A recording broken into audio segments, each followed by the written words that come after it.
Hey folks, just a little homestead update. I have the pullets out of the pullet pen. I lost 3 in 2 days. I think I'm going to destroy that pullet pen and build a new one. But I got them in here, and well, through trial and error, I thinned down the flock.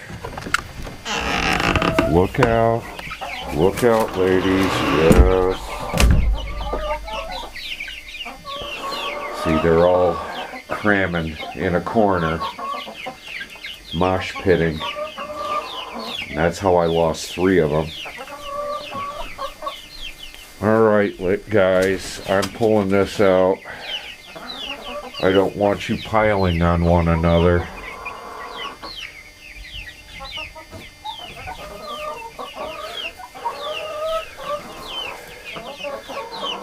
Next, probably Thursday, I'm going to open up this crate and let them out. They came in yesterday afternoon. Tomorrow I'm going to have the door open.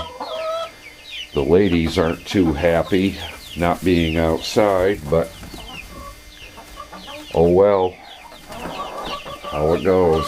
Out here I've got the rest of the plants. They've been sitting in the garage for a couple of days, and well, they need some sun and some rain. Got pepper plants, we got some spinach, we've got some, no, not spinach, celery, sorry, and some Brussels sprouts. Up here is what Mama's been concentrating on today. Mama planted all those. Especially love those.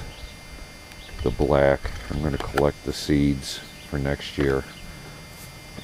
But then she also planted the window boxes. These have been sitting about a week, so you'll see a definite improvement when it comes to it. I'm going to make some Spanish rice. The recipe is actually pretty much the same as my unstuffed cabbage recipe, but I don't put cabbage in it. I'm going to brown some hamburger. I've got maybe a ½ pound there, because that's all I had out of the freezer. I'm going to brown this. I'm going to add some peppers and onions. We'll add some rice, some diced tomatoes, some spices. And we'll pick up once the burger's cooked. Okay, the hamburger's cooked. I just added a bag of sliced frozen peppers and onion mixture. This stuff is so handy. We'll let those start to thaw just a little bit. And then I'm going to add the rice, probably about a ½ cup of rice. I've got a can of diced tomatoes, 28-ounce can in the juice. I'll add that, and about a ½ to 3/4 of a can of water as well. And then we'll add some garlic and parsley and oregano and all that good stuff. Okay, I've got a heaping ½ cup of rice. I'm going to add, use about a teaspoon of garlic powder. We really like garlic, so it may be a little more, probably a little more. About a teaspoon of parsley flakes, more or less. A little oregano, just a couple of shakes. Same with the basil. I'm going to add about a teaspoon of salt, and I got to open my can of tomatoes and we'll add those. Then we're going to bring it up to a boil, cover it, turn it down to a simmer, and let it cook about 20 minutes. It'll take the rice to cook. There's my can of diced tomatoes. We'll add the water. Swirl it around, kind of rinse your can as you go with all of it. You may need to adjust the water. It's not an accurate measurement, but I just keep an eye so it doesn't get too dry without the rice cooking. And we'll get that up to a boil, and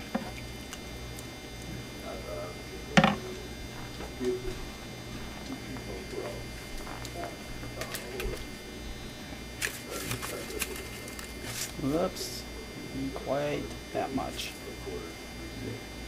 It's my sea salt. It's a fine ground. Use whatever you like, or not.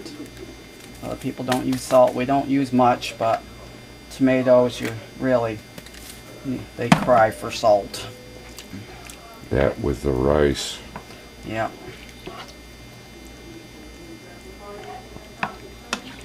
We'll just get it covered and let it cook.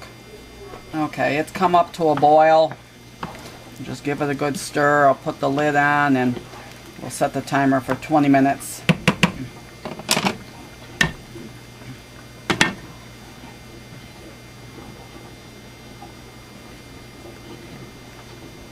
It's been 20 minutes. I just took the lid off.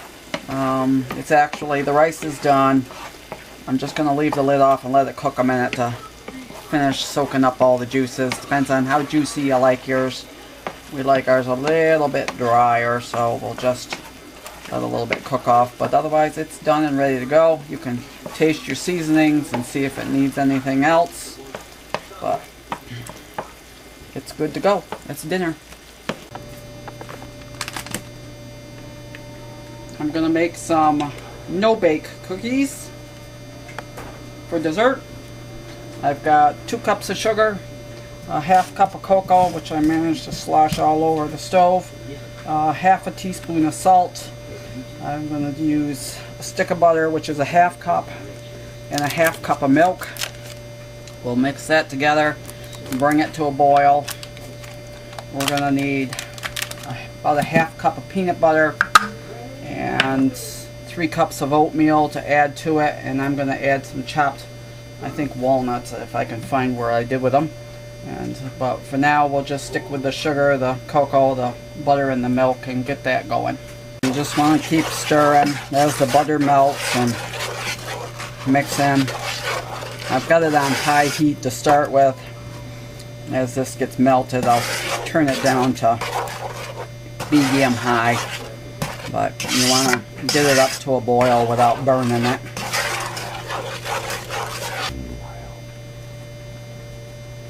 Meanwhile, you want to have a cookie sheet, either with, you can use foil that you've lightly greased, or wax paper. I'm going to use some parchment paper on a cookie sheet that you'll drop these onto when they're ready. You want to bring this to a full rolling boil, and that is described as a boil that you can't stir down. And that's what we've got here. So you want to boil this for 1 minute. I'll set my timer.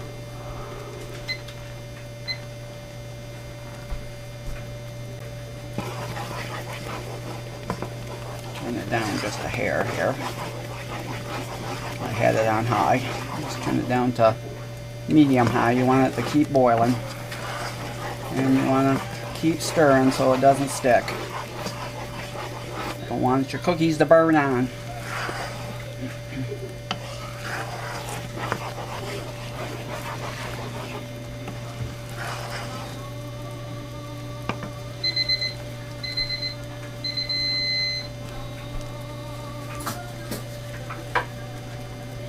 Okay, so the timer's gone off. You can turn your burner off. You want to have everything ready to go here because this goes quick. It's about a half cup of peanut butter. I don't really measure, so it's kind of a more or less here. So I would say best guess is about a half cup. You want to mix that in. We're going to add a teaspoon of vanilla. That's my homemade vanilla. And you want to stir that together till the peanut butter's melted and it'll bubble a little bit. You want to make sure that the peanut butter is completely melted and mixed in.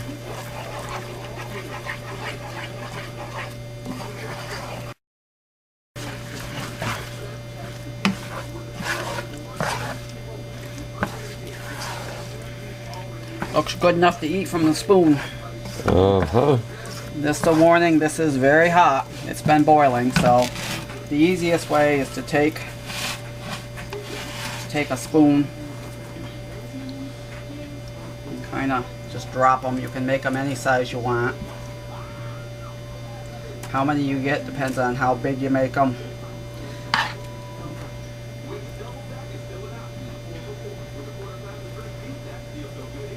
Make it a little bigger.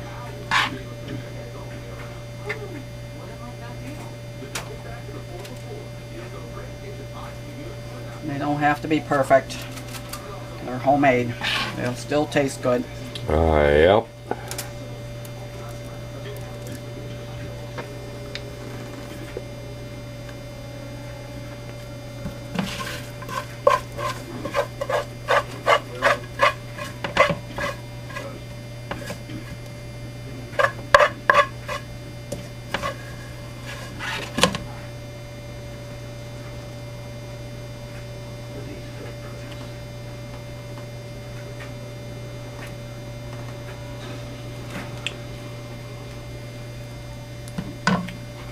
Tasty.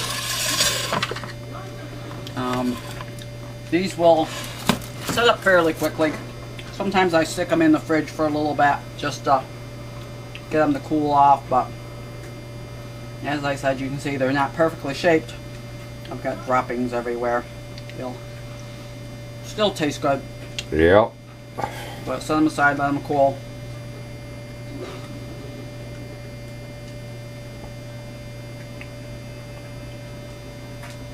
So I got just shy of 2 dozen, but you know, if I had to portion them out a little better, you can use like a ice cream scoop or something like that to scoop them out if you want them more evenly portioned. Yeah. But hey, they're homemade.